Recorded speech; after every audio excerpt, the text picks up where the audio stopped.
오늘은 이 말씀을 가지고 이제 요한계시록 2장, 3장 7교회를 향한 우리 예수 그리스도의 편지 시리즈 설교를 하고 있는데, 오늘은 그 네 번째 교회인 두아디라 교회를 향한 우리 주님의 편지인데요. 오늘은 그래서 말씀을 두아디라 굳게 잡으라 라는 말씀으로 함께 은혜를 나누려고 합니다. 자, 우리 한번 말씀을 따라해 볼까요? 두아디라 굳게 잡으라. 네, 두아디라는 그 지역 이름이고요. 교회가 그곳에 있었습니다. 우리가 7교회 편지를 쭉 보고 있는데, 오늘은 네 번째 편지입니다. 첫 번째가 어느 교회요? 에베소. 두 번째 서머나. 세 번째 버가모. 자, 오늘은 두아디라. 이름들이 어렵죠. 요즘 우리가 이렇게 발음할 수 있는 그런 용어도 아니고, 그 당시에 있었던 그 2000년 전에 도시 이름이기 때문에 입에 잘 붙지도 않고, 한번 들었는데 또 까먹고. 그래도 에베소는 우리가 에베소서 성경이 있기 때문에 잘 알지만, 서머나, 버가모, 두아디라 이런 4대 이런 이름들은 입에 붙질 않아요. 그러나 우리가 이 말씀을 듣는 중에는 우리 7교회 이름은 적어도 기억하고 생각하며 말씀을 듣기를 바랍니다. 교회를 향한 편지를 계속 살펴보고 있는 이유가 뭘까요? 그 이유는 제가 이 설교 시리즈 서론에서도 밝혔듯이 2000년 전에 소아시아의 7교회의 모습이 사실 바로 오늘날 우리 교회의 모습이기 때문이에요. 우리 주님의 7교회를 향한 권면과 경고는 오늘 우리에게도 꼭 필요한 말씀이기 때문이에요. 자, 우리 지도를 한번 볼까요? 지도에서 보듯이 이제 이 소아시아, 지금으로 말하면 터키예요. 이 터키 지역에 이 에게 앞에 있는 이 소아시아 지역에 7교회가 있습니다. 그래서 우리는 에베소, 서머나, 버가모까지 봤고요. 그 다음에 이제 두아디라라고 하는 넘버 4, 거기에 두아디라라고 하는 지역은 이제 안으로 내륙으로 들어온 그런 지역입니다. 그 지역에 있는 교회였어요. 그런데 이 두아디라라고 하는 지역은 2세기부터 상업과 수공업이 아주 발달한 도시였다 그래요. 그래서 직조, 옷을 짓는 것, 직조, 그다음에 도자기, 그다음에 그 피혁이 뭐냐, 가죽, 양가죽 이런 것들, 그다음에 이 금속 산업, 주석이나 구리 가지고 이렇게 합금을 해서 이런 철기를 만드는 이런 세공업이 발달했다 그래요. 그래서 오늘 본문에 보면 주님의 발을 묘사할 때 빛난 주석과 같다 이렇게 묘사하거나, 또 마지막 부분에 보면 철장, 질그릇 이런 말을 쓰잖아요. 그 얘기는 뭐냐면 그 교회 지역 사람들이 잘 이미 익숙한 용어들을 사용하고 있는 거예요, 주님. 그런 이 지역의 사람들이 잘 이해하는 용어로 주님의 말씀을 설명하기 위한 그런 것이라고 생각합니다. 어쨌든 이 두아디라라고 하는 지역에 또 유명한 산업이 하나 있습니다. 그게 뭐냐면 염색 산업이에요. 염색. 영어로 다이라고 그래요. 염색이, 그죠? 이 다이, 염색 산업인데요. 그 중에서도 어떤 옷을 염색하는 게 유명했냐면 자주색. 요즘으로 말하면 펄플이에요. 보라색인데요. 그 당시에는 아마 요즘 우리가 생각하는 그런 그런 퍼플은 아니겠지만 어쨌든 굉장히 자줏빛 나는 좀 더 빨간색에 가까운 그런 염색이 유명했는데, 이 로마 제국 당시에는요, 이 자주색, 이 보라색은 황제의 색깔이었어요. 그러니까 황제만 입는 색깔이에요. 왜냐면 이제 우리 다음 그림 보시면 이게 이제 그 퍼플 아니에요? 근데 이제 이 당시에 이 그림들을 보면 황제들이 입은 옷들을 보면 저렇게 다 자주색 옷들이 그려져 있어요. 그러니까 이 자주색 옷은 황제의 색이었는데, 여러분들 잘 아는 로마 황제 시저가 이 보라색을 자신을 상징하는 색으로 지정을 한 거예요. 그래서 아무나 보라색 옷을 입지 못하게 했다 그래요. 특별히 또 여러분들 가장 사악한 황제 중에 유명한 황제가 누구예요? 네로 황제는 아예 자신의 이 보라색 옷을 입는 자는 사형에 처했다고 그렇게 있을 정도로, 그 정도로 이 보라색은 그 당시에 굉장히 만들기가 어렵고 귀했다라는 거죠. 저도 이번에 이 설교 준비하면서 알게 된 건데요. 이 보라색을 그 당시에 어떻게 만들었냐면, 여러분 해물 가운데 고등이라고 있잖아요. 고동이 아니고 고등이더라고요. 고등. 그러니까 이 소라 종류, 거기에서 물질을 얻어서 거기서 빨간 빛이 나오는 것을 가지고 이 자주색 염색을 했다는 거예요. 그래 이 고등을 가지고 잡아야 되니까 힘들었겠죠. 그래서 그렇게 힘든 거기 때문에 귀한 옷감이 이 자주색 옷감이었던 거예요. 그래서 여러분 그 영어에 보면 born in the purple이라는 말이 있어요. born in the purple. 이게 뭐냐면 귀족으로 태어났다는 말이에요. 그 당시에 생겨난 말이라고요. 그러니까 왜냐면 그 당시에 황제 집에 있는 그런 그 옷들이 다 이런 보라색 옷이었기 때문에 born in the purple, 보라색 옷을 입고 태어났다는 거죠. 그 정도로 귀한. 그래서 여러분 그 퍼플 중에 로얄 퍼플이라는 색깔이 있어요. 그런 것이 있는 이유가 있는 것 같습니다. 자, 그런데 제가 이 자주색 옷을 자꾸 얘기하는 이유는 여러분들 잘 아는 사도행전 16장에 보면 바울이 빌립보 유럽을 건너가서 첫 번째 전도한 지역이 어디입니까?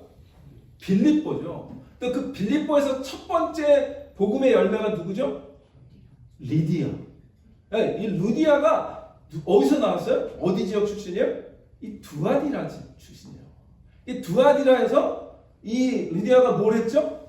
자주색 옷감 파는 그런 여인이었잖아요. 그러니까 그런데 생각을 해보세요. 요즘으로 말하면 그 뭐냐면 이 익스클루시브인 거예요. 그러니까 한글로 뭐라 그래야 돼요? 그 자기만 있는 거죠. 그 팔 수 있는 루트가. 그러니까 황실로 들어가는 옷감을 파는 그런 거니까 지금으로 말하면 엄청 돈을 많이 벌게 되죠. 그래서 아마 빌립보에서 이 루디아가 사도 바울의 전도 활동을 재정적으로 열심히 잘 도울 수 있는 fully 서포트할 수 있는 그런 재정적인 후원자가 될 수 있었던 거죠. 그래서 우리가 이 두아디라는 그런 그 성경에 루디아라고 하는 여인과 연결이 됩니다. 자, 그런데 이런 두아디라 교회를 향해서 우리 주님의 편지가 오늘 본문인데요. 아마 7편지 중에서 가장 긴 편지인 거예요.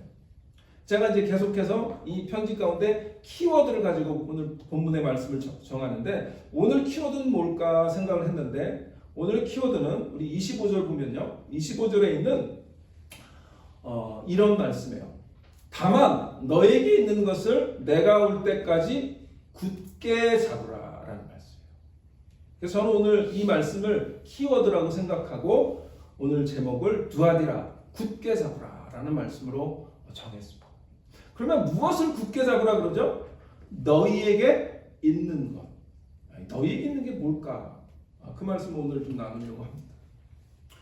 너희에게 있는 것을 굳게 잡으라 인데요. 이 먼저 두아디라 교회에게 말씀하신 우리 주님의 모습이 어떻게 묘사되어 있는지 한번 보겠습니다. 우리 그 다음 성경을 보면 18절에 보면 예수님의 모습이 뭐라고 나오죠? 그는이 불꽃 같고 그 발이 빛난 주석과 같은 하나님의 아들. 그래서 불 얘기를 하죠. 불꽃 빛난 주석. 빛난 주석이면 사실은 이 불에 이렇게 타고 있는 그런 주석을 말하는 거예요. 그러니까 불에 대한 얘기가 2번 나오죠. 예수님의 모습이 불꽃 같은 눈을 갖고 그리고 불과 같은 빛나는 주석과 같은 발을 갖고 계시대요. 그리고 또 무슨 말씀이 나오면 23절에 보면 이 불꽃 같고 빛나는 주석과 같은 말이 무슨 의미일까? 라고 하는 것을 풀어주는 말씀이 23절이에요. 23절에 뭐라고 돼요? 23절에 보면 또 내가 사망으로 그의 자녀를 죽이리니 모든 교회가 잘 들으세요. 모든 교회가 나는 사람의 뜻과 마음을 살피는 자인 줄 알지라. 그러니까 예수님의 눈이 어때요? 불꽃 같대요. 그 불꽃 같은 눈으로 뭘 하신다는 거예요? 사람의 뜻과 마음을 뭐 하신다고요? 살피신다는 거죠. 그 말씀을 지금 하고 있는 거예요. 우리 주님은 오늘도 그 불꽃 같은 눈으로 우리의 뜻과 우리의 마음을 살피시는 분인 줄 믿으시기를 바랍니다. 그 말씀은 그냥 제가 지난 몇 주에 걸쳐 말씀드렸지만 우리를 막 감찰하기 위해서 감시하기 위해서가 아니라 우리를 애정어린 눈으로 살펴보시고 지키신다라고 하는 그런 말씀이라고 저는 생각합니다. 어쨌든 우리 주님은 불꽃 같은 눈으로 사람과 마음의 뜻을 살피고 있는 분이에요. 그런데 오늘 이 두아디라 교회도요, 지난주 우리가 살펴봤던 버가모 교회처럼 먼저 뭘 하냐면 우리 주님께 칭찬을 받아요. 그리고 나서 또 책망을 받고 경고를 받아요. 그리고 마지막에 약속을 받죠. 동일한 패턴입니다. 그럼 두아디라가 받은 칭찬은 무엇일까요? 자, 우리 19절에 보면 이렇게 나옵니다. 내가 내 사업과 사랑과 믿음과 섬김과 인내를 아노니 내 나중 행위가 처음 것보다 많도다 이렇게 나와요.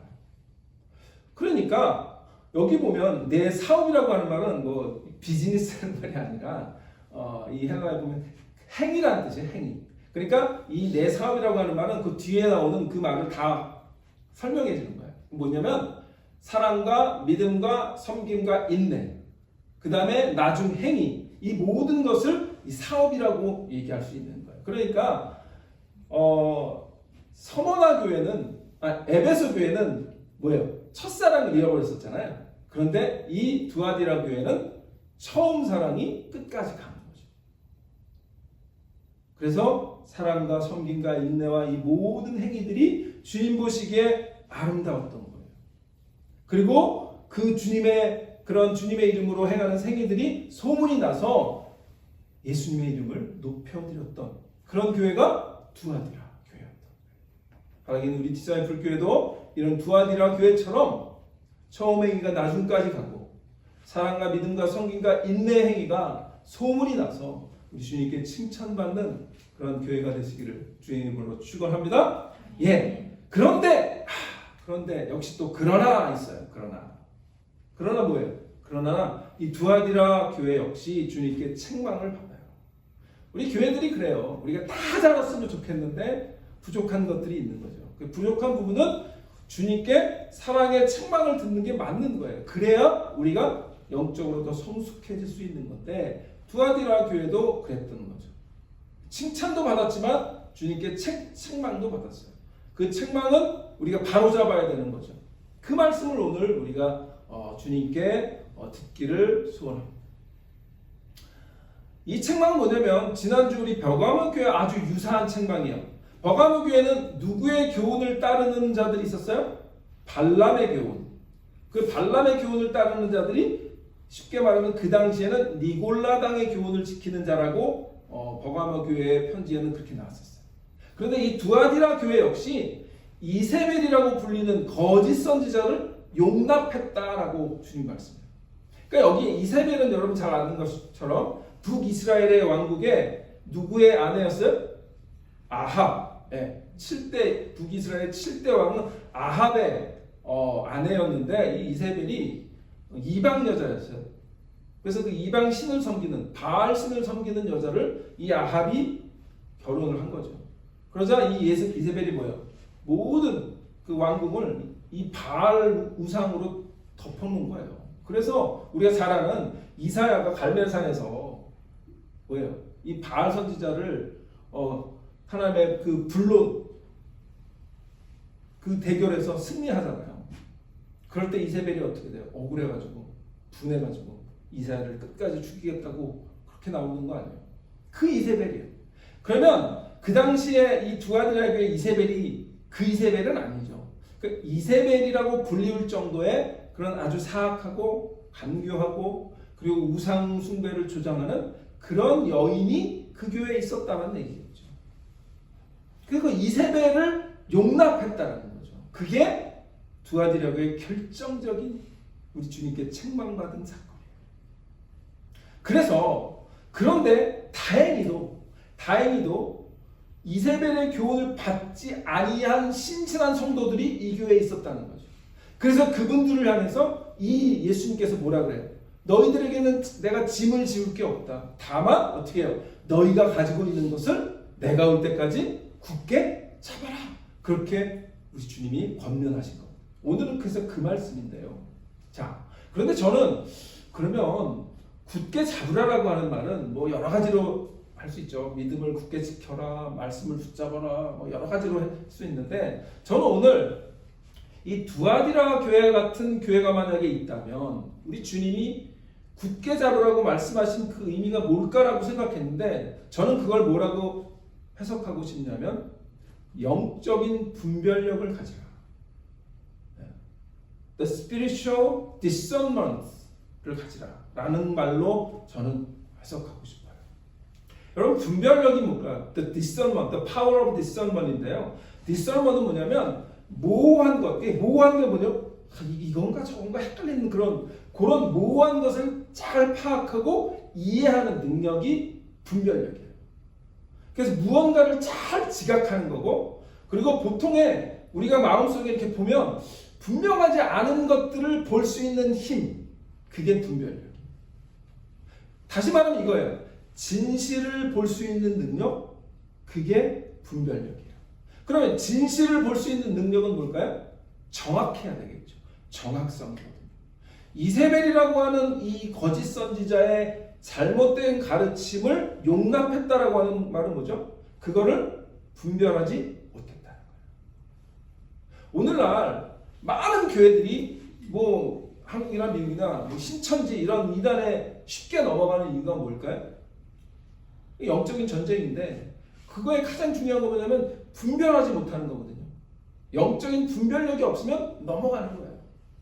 그래서 저는 오늘 굳게 잡으라고 하는 말씀은 아마도 우리 주님께서 이세벨 같은 거짓 가르침을 용납하지 말고 분별력을 가져라. 영적인 분별력을 가지라 라고 하는 말씀으로 저는 오늘 여러분과 나누려고 합니다. 이 영적인 분별력은 세 가지라고 저는 생각합니다. 첫 번째는 진리와 거짓을 잘 분별하는 거예요. 두 번째는 사람을 잘 분별하는 거예요. 세 번째는 나의 믿음을 잘 분별하는 거예요. 자, 한번 따라해 봅시다. 첫 번째, 진리와 거짓을 잘 분별하는 것. 두 번째, 사람을 잘 분별하는 것. 세 번째, 나의 믿음을 잘 분별하는 거예요. 이 세 가지만 잘해도 영적인 분별력으로 믿음을 굳게 잡을 수 있습니다. 근데 이게 쉽지가 않은 거예요. 그렇기 때문에 우리가 말씀을 잘 붙들고 살아야 되는 거예요. 자, 첫 번째는요. 20절에 보니까 뭐라고 나옵니까? 그러나 내가 책망할 일이 있노라 자칭 선지자라는 여자 이세벨을 내가 용납했다라고 얘기하죠. 자칭 거짓 선지자, 이 거짓 선지자를 용납했다라는 말인데요.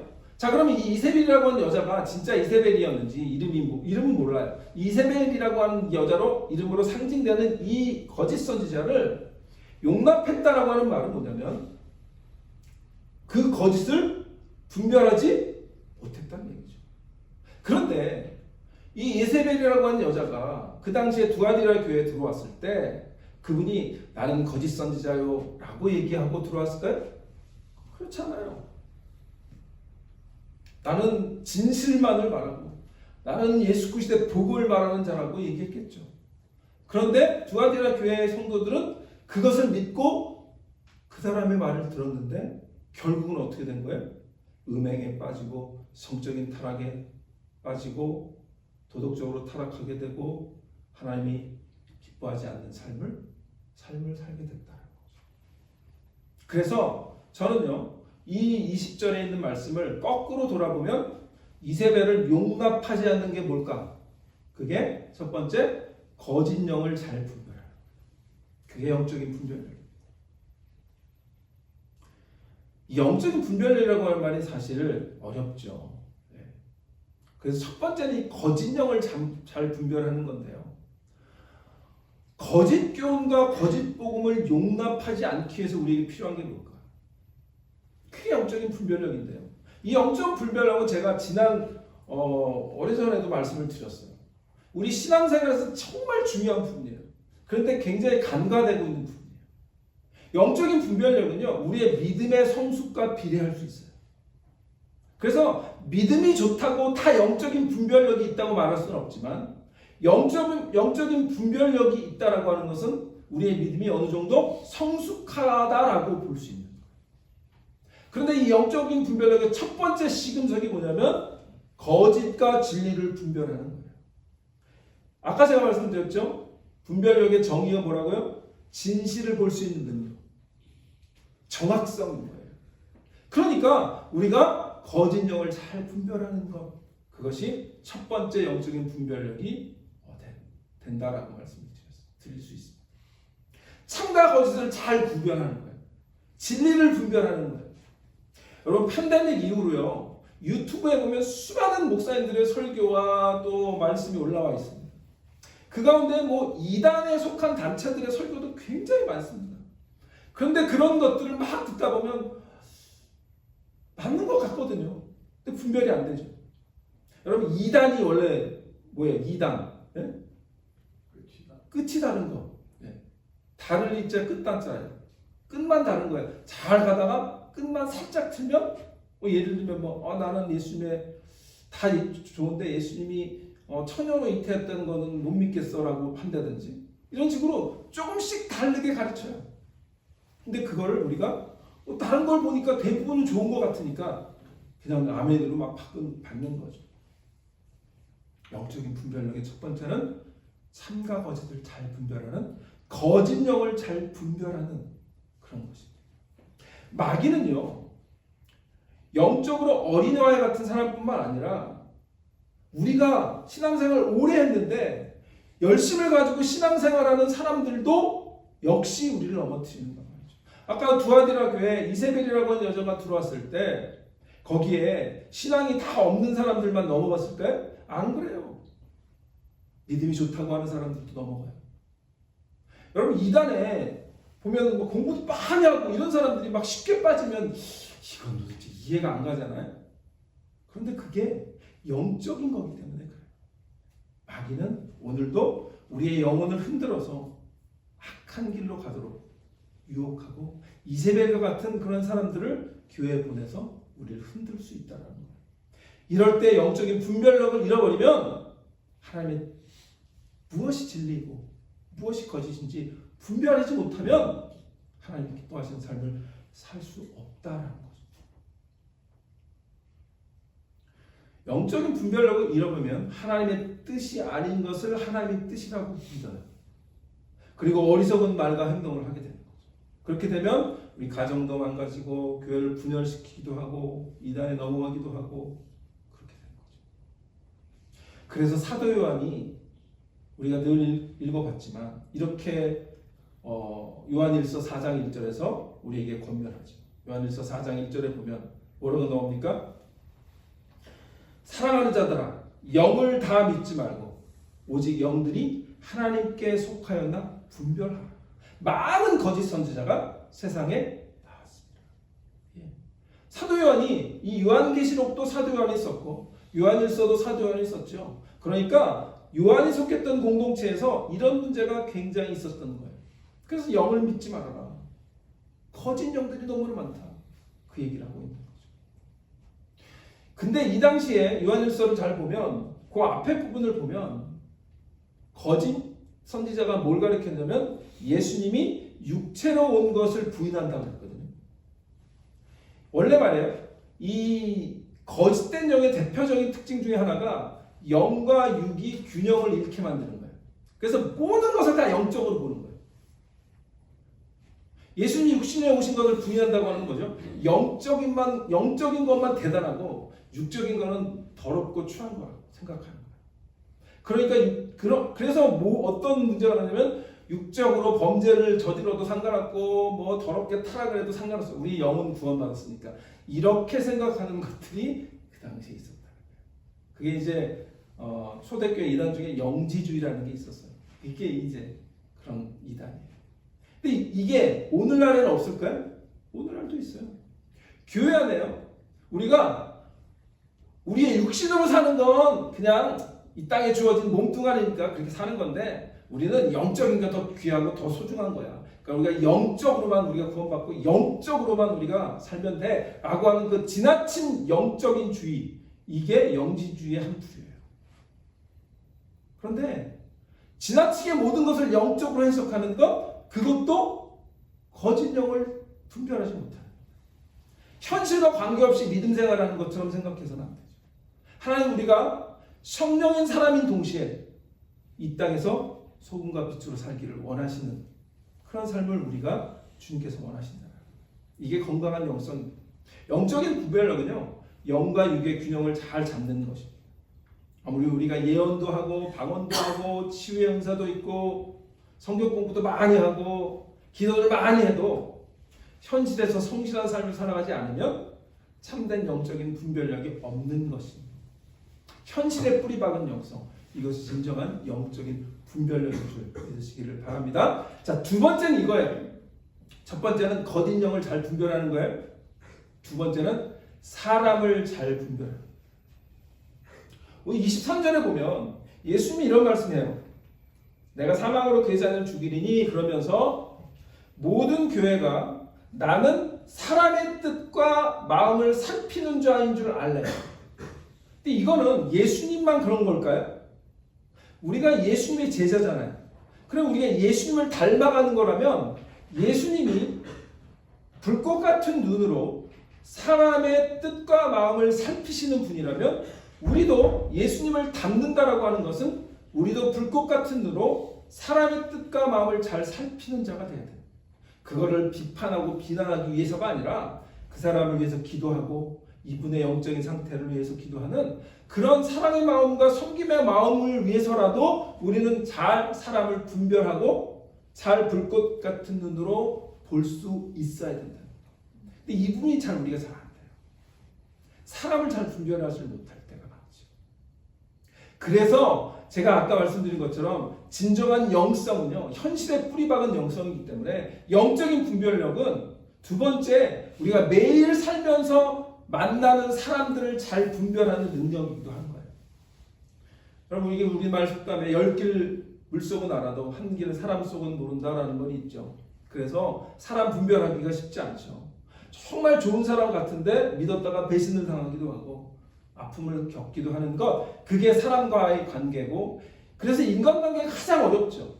어떤 사람을 사귀고 어떤 사람을 만나고 어떤 사람을 받아들일지 우리가 잘 생각하고 분별해야 되는 거예요. 그런데 그게 교회 안에서는 더 중요하다는 거죠. 왜? 예수 그리스도가 잘못되면 분열되기 때문에. 정말 좋은 사람 같아서 믿었다가 우리는 배신을 당하는 세상의 사람들도 그런데 교회에서도 그럴 수 있다. 우리 정말 사람 보는 눈이 부족하기 때문에 성령님의 눈으로 사람을 분별할 수 있도록 하나님의 도우심을 늘 구하며 살아야 할 줄 믿습니다. 그래서 시편 기자가 시편 1편 1절에 이런 1절 2절에 이런 말씀하죠. 복 있는 사람은 악인들의 꾀를 쫓지 아니하고 죄인들의 길에 서지 아니하고 오만한 자들의 자리에 앉지 아니하고 오직 여호와의 율법을 즐거워하며 그의 율법을 주야로 묵상하는도다. 근데 여기 보면 악인이라는 말, 죄인이라고 하는 말, 오만한 자라고 하는 말이 나오죠. 3번. 이게 우리가 만나는 사람들이고요. 우리가 교회 안에서도 볼 수 있는 사람들이에요. 안타깝습니다. 악인들, 죄인들, 오만한 자. 세상에서 사람들을 우리가 분별할 때 믿는 사람과 믿지 않는 사람 분별하기 너무 쉽죠. 믿음이 드러나니까. 그런데 진짜 어려운 게 뭐죠? 믿는 사람들 가운데 분별하는 게 제일 어려운 거예요. 근데 이런 얘기를 우리가 잘 안 하죠. 불편하니까. 그런데 복 있는 사람이라고 하는 것은 자신의 삶 가운데에 우리 주위에 있는 사람들을, 동반자들을 잘 분별해서 선택하는 것입니다. 복 있는 사람은 악인들, 죄인들, 오만한 자들과 함께하지 않는다고 말씀하는 거예요. 사람들을 잘 분별하고 어떤 사람과 함께할 수 있는지 분별하는 것, 그것이 진정한 복을 받은 사람이라고 주님께서 말씀하시는 거예요. 그래서 말라기에서도 이런 말이 나옵니다. 말라기 3장 18절에 그때 너희가 돌아와서 의인과 악인을 분별하고 하나님을 섬기는 자와 섬기지 아니하는 자를 분별하리라. 이 말씀은요, 이 세상에 믿지 않는 사람과 믿는 사람을 분별하는 것이 쉽죠. 그러나 정작 예수를 믿는다고 하는 사람들이 믿는 사람 가운데 진정한 믿음을 갖고 하나님을 두려워하고 섬기는 사람이 있는 것, 그 사람이 진짜 하나님을 섬기는 것인지 그것을 분별하기가 어렵다는 말이에요. 두아디라 교회 이세벨이라고 불린 여자가, 그 여자가 많은 사람들에게 아마 호감이 갔던 인물이었을 거예요. 그래서 사람들이 많이 따른 거죠. 말씀을 잘 가르치는 것 같기도 하고, 사람을 잘 섬기는 것 같기도 하고, 성격도 좋은 것 같기도 하고, 헌금도 많이 하는 것 같기도 하고, 아마 많은 사람들이 따를 만한 사람처럼 보였을 것입니다. 그런데 그 사람이 정작 거짓된 가르침을 주고 성적으로 타락시키고 교회를 분열시키고 교회를 시끄럽게 하는 사람이었던 것. 요즘 신천지들이 기존의 교회에 들어와서 이런 동일한 방식으로 사람을 현혹하고 사람들을 모으고 자신 편으로 만들고 그리고 교회를 분열시키고 결국은 목사를 내쫓고 그리고 그 교회를 신천지로 혼납하는, 그게 신천지의 방법이에요.